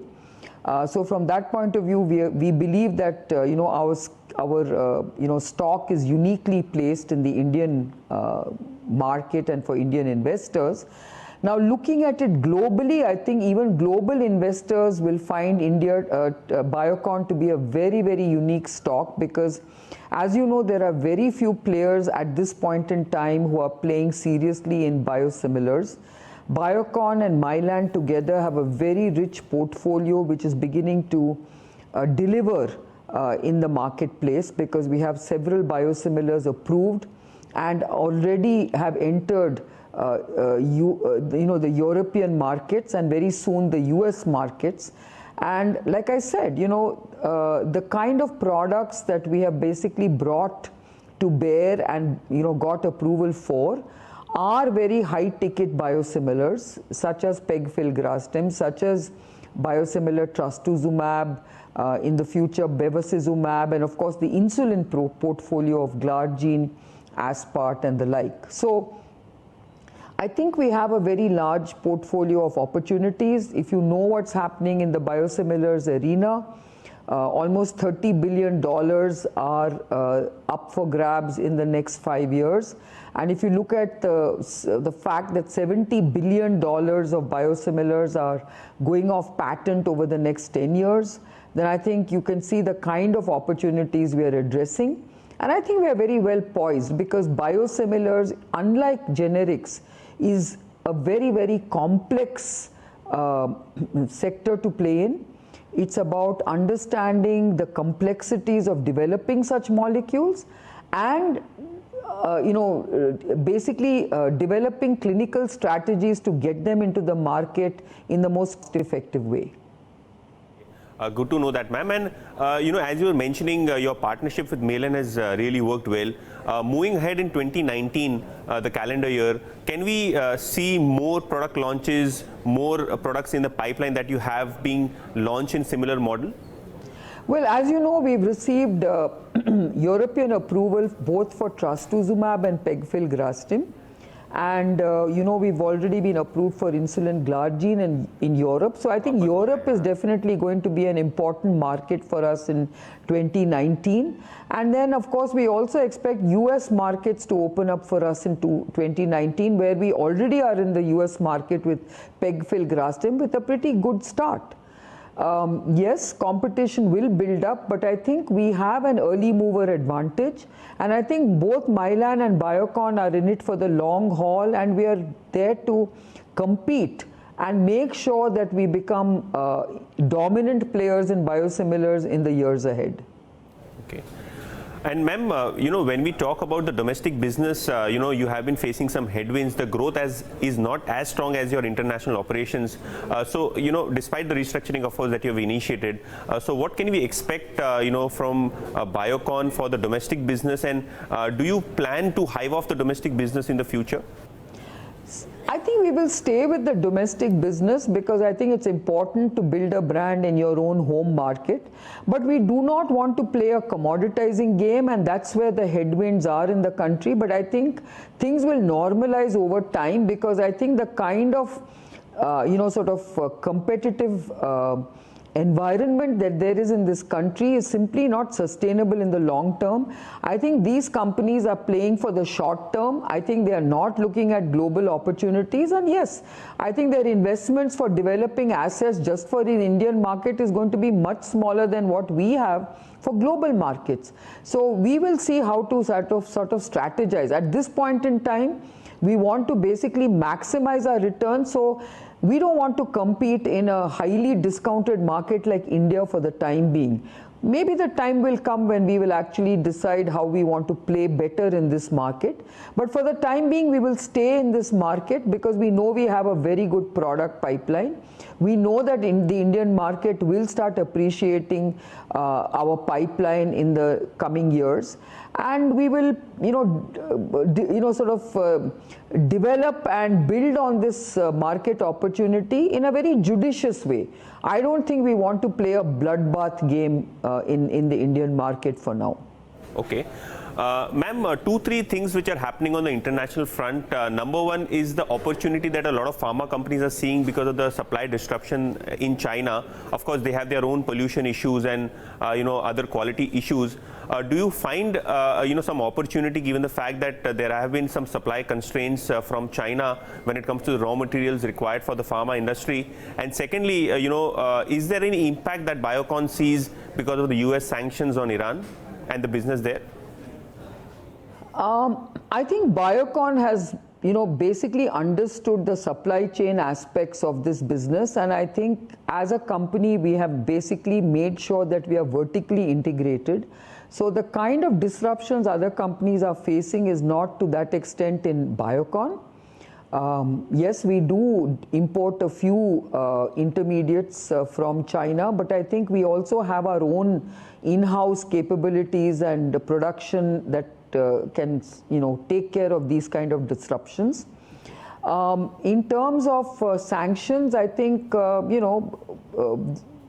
key markets really remain Europe and US, and the developing world markets for our APIs and many of our generic drugs. So at this point in time, I think the sanctions don't impact us, but I would say that ROW markets and emerging markets are extremely important for even the biologics and biosimilars business, where I think Biocon and Mylan are making big strides. Okay. Ma'am, we have seen your strong performance in the biosimilar space, and a lot of investors and analysts do want to know that is there any plan to list that business separately in the near future? If you could share your comments on this. Yeah, there is a plan basically to list this entity in the near future, and I think we will decide on the timing based on the need for capital raise, because as you know, we are developing a pipeline of assets. We also have a need for capital raise in terms of our own marketing spends in the future. So a lot will depend on how quickly we want to address certain market opportunities. At this point in time, obviously, we have enough internal accruals to support what we are doing. But I think in the near future, we will go to the capital markets to unlock value and to pursue some of our development programs at a faster pace. Ma'am, given the fact that you have been spending aggressively on research and development and more importantly on capital expenditure, by when can investors expect Biocon to turn free cash flow positive? If you look at the way we've gone about our return on capital, I think it's very impressive to note that even our investment in Malaysia has broken even, and we expect it to turn positive in the near future. Similarly, I think the kind of capital investments we are making in R&D obviously hinge on the approval timelines, and we believe products like trastuzumab, bevacizumab, Semglee and others will make sure that we become positive very soon. And I think it's all about really sort of unlocking value in these big opportunities that we see ahead. And as you can see, even the US today is focusing a lot stronger on biosimilars because it impacts healthcare in a big way.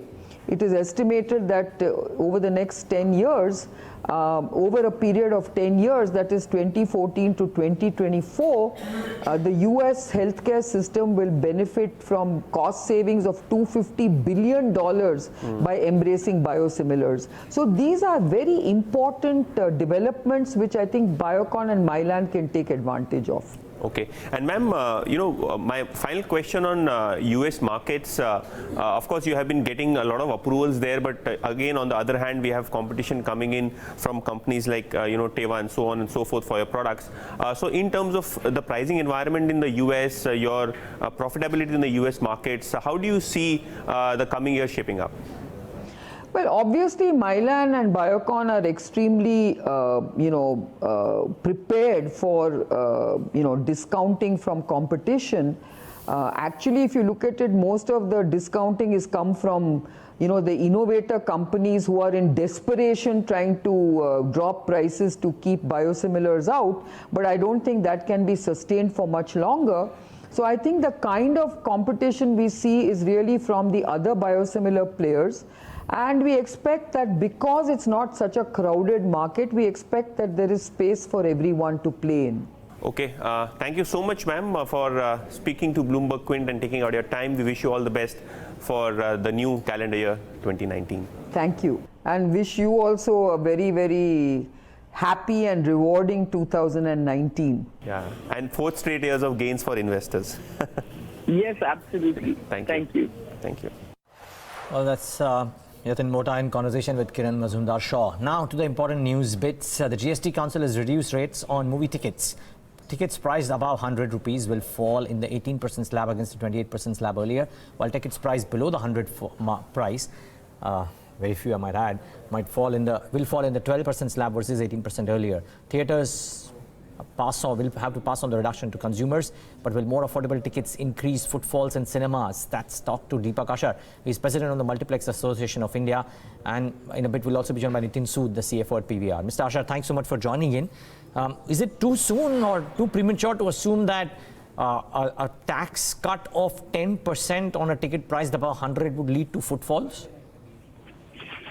Well, economic theory suggests that with lower ticket prices or with lower prices of any good or service, the demand would go up. So I think it's reasonable to assume that as ticket prices are lowered because of the impact of the lower GST, you will see improved footfalls and improved occupancies for the business as a general theory. Unfortunately, in this business, we are not selling a standard homogenized commodity, which is the same day to day and week to week. We are selling content which changes from week to week, and hence it's difficult to ascertain the exact impact of any price change on demand, because demand also depends on the quality of content rather than just price. But yeah, one would expect that with 10% lower prices, more people will see movies much more often than they did, and hence on a macro basis, occupancy levels should improve. Ceteris paribus, you would reckon that it could improve. Was the contra true, Mr. Ashar, that when the rates did go up, did it have an impact on footfalls, or even that is too difficult to ascertain because the releases would have been different at that point of time, etc., etc.? Yeah, that's the whole point. Releases would be different, and hence there's no direct cause-effect relationship that one can establish through statistical analysis. It's just gut feel and general economic theory that leads you to believe that higher prices would mean lower footfalls and lower prices would mean higher footfalls. You would reckon, Mr. Ashar, that multiplex owners would pass on the entire benefit to consumers, or would some part of it be kept back as well? Nothing wrong or right, well, I'm just asking. I think, based on the initial discussion that we've had with the various players, I think the intent is to pass on the entire benefit to the consumers. Okay. The benefit, of course, is going to be effective from the 1st of January, because that's when I'm told that the GST rate cut will be effective from, and hence you would see a fall in ticket pricing 1st January. And I do believe that that's not necessarily negative for cinema owners. I think it's more than positive for several reasons. One, of course, as I say, is with lower ticket prices, you see higher footfalls and therefore improved occupancies. But that apart, as more people come into cinema theaters, you will also see your food and beverage revenues, your advertising revenues and other revenue streams also going up. And I think it's therefore positive for the industry. The spin-off effect also will be that as your collections improve, as your net collections improve, and as you know, we source content from producers and distributors based on giving them a percentage of the net revenues. As the payout to distributors and producers goes up, the viability of the production sector and the distribution sector also improves, which hopefully would lead to more movies being made and better movies being made because of better budgets. And hence, I think it's going to be win-win-win for all. Win for the consumer in terms of lower ticket prices, win for the exhibitor because of better footfalls, and win for the production sector also because of higher payments to content creators.